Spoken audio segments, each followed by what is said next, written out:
KHitt. And Mandy, we're back. We were gonna take our chances with the Harry Potter versus Twilight debate. Time for us to get our saying. Yeah. It's not all that original of an opinion, but... Yeah. We love both of the books. We've It's both okay to love both. Yeah, and we've both done the whole Harry Potter and Twilight midnight parties. We understand that there's a lot of debate going on right now, especially with the movie and stuff, but we'll talk about that later. First thing I want to say is I understand why they're being compared in the size of the franchises, but honestly, they're two totally different books and series. I mean, one's dark romance, the other is fantasy, so... Yeah, I don't see why they're really being compared so strictly. I mean, they're not really that similar. So, I think they're really different. Like, okay, Harry Potter has that romance element, but it's mostly like action and whatnot. And yeah, I don't Not a even lot know. of romance though, Yeah. Kelsey. Come on, that was like Yeah, the last it's book, like, and then all of a sudden hey, everyone hooked yeah, up. like the like the sixth one, we have to break up, and then they get back together and have some kids in the seventh. So Yeah, that was a pretty intense epilogue. Yeah, but yeah, there is but it's like mostly romance, and I think that Twilight is for like girls mostly. Like I've had some of my guy friends try to read it, and they're like, What? At the party we went to, there were two boys who read Twilight, and one of them didn't finish, and the other one we're pretty sure was with his girlfriend who made him read it. So this is a girl book. I mean, there's no doubting that. Twilight is more directed towards girls. But just in case there are any guys like watching this, probably not. Yeah, read it if you want to get a girl. And we totally respect the TwilightGuy.com. I basically had a heart attack when I was so excited that there were enough boys who read Twilight that they could have a website. I read that story about how that Oh, Cullen yeah, the guy and named- Rosalie. That was so cute. Yeah. Oh my gosh, I was swooning for like a half hour.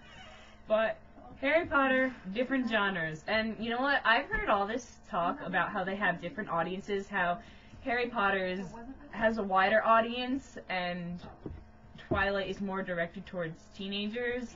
Let me tell you, that is not true. We have the Twilight moms. They're out there. We support you, Twilight moms. Mm-hmm. And at the Twilight... Mandy's mom is a Twilight mom. My mom is a Twilight mom. She gets in discussions with us. So yeah, there were a couple Twilight moms at the party we were at, and there were also some little girls who must have been like 7 and 9, and they were really, really young and completely decked out in black t-shirts with the gel writing all over them. Some were Team Edward, some were Team Jacob. Yeah, some team. Okay, there was this 7 years old. She was so tiny, and on her shirt, like across like her butt, it said werewolf parking. Werewolf parking only, and I was like, wow. It was a bit shocking, but hilarious. And there were some Twilight moms there. Like I said, there was a woman who must have been like 40. She ran up to me, spun me around, and goes, "What does your shirt say? I'm reading all the shirts." And I wanted to hug her. I was so excited. It was a good time, and wide range. Harry Potter, you gotta be kind of old to understand that complex storyline, but this is not. And I know there's a lot of comparison with the movie going on right now, mostly because of the common star, Robert Pattinson, who's playing our Edward and also played Cedric Diggory.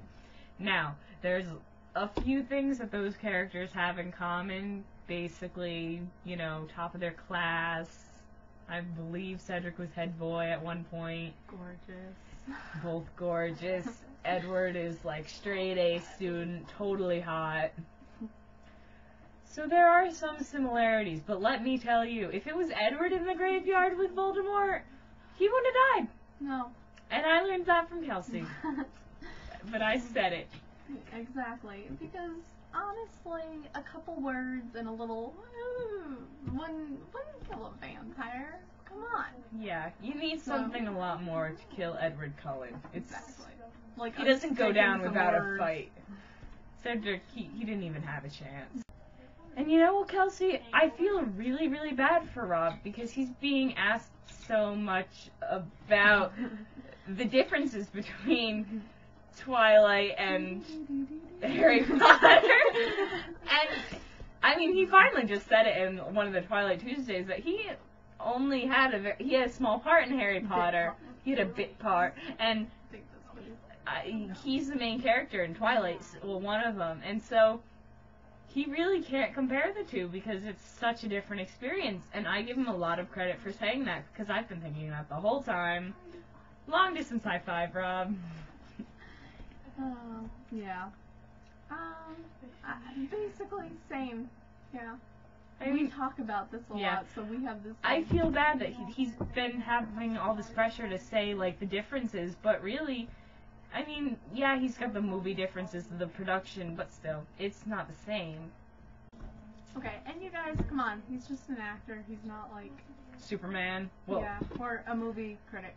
yeah, he doesn't have to have all that pressure on him. I mean, if he wants to, go ahead, whatever, but I feel bad that he's been asked so much that he must be getting bored with it by now, and honestly, people, just go see the movies and figure it out yourself.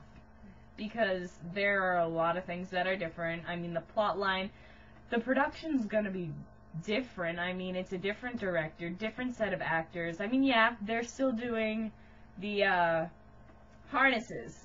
That's what it is. The harnesses with Rob, so I guess they have that similarity going, except he is going through the trees instead of dying, so it's okay. But as far as, like, I don't know. If you're too excited for the movies, pick up another book.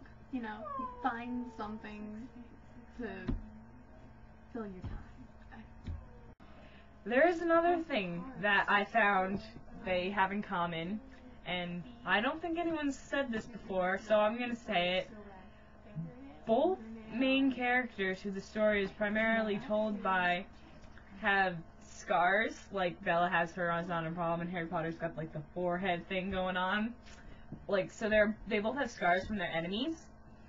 So I guess that's pretty cool. Nobody has ever said that before as far as I know, so. I'm gonna go Twilight on you. Stop it! Alright, it's cohesive. I love that movie. No, did I say Twilight Disturbia? I don't even know what I'm doing. That's okay. Yeah. I love that. And I don't know, I think if Harry and Edward, you know, went at it, I think we all know who would win that fight. All Edward would have to do is take off his glasses and he could crush him like that, and He could break his wand. he could. There was another point that I've heard about this debate, and it was an interview with Stephanie Meyer, and she was talking about another author who was talking to her and saying how she was so happy that Stephanie had published The Host because she'd been being compared to J.K. Rowling a lot, and that she's never put out another book, but Stephanie did. So they were basically telling her that, oh, well, you're not a one-shot wonder. It's a good thing because we all thought J.K. was. And I mean... Question. Alright. J.K. Rowling.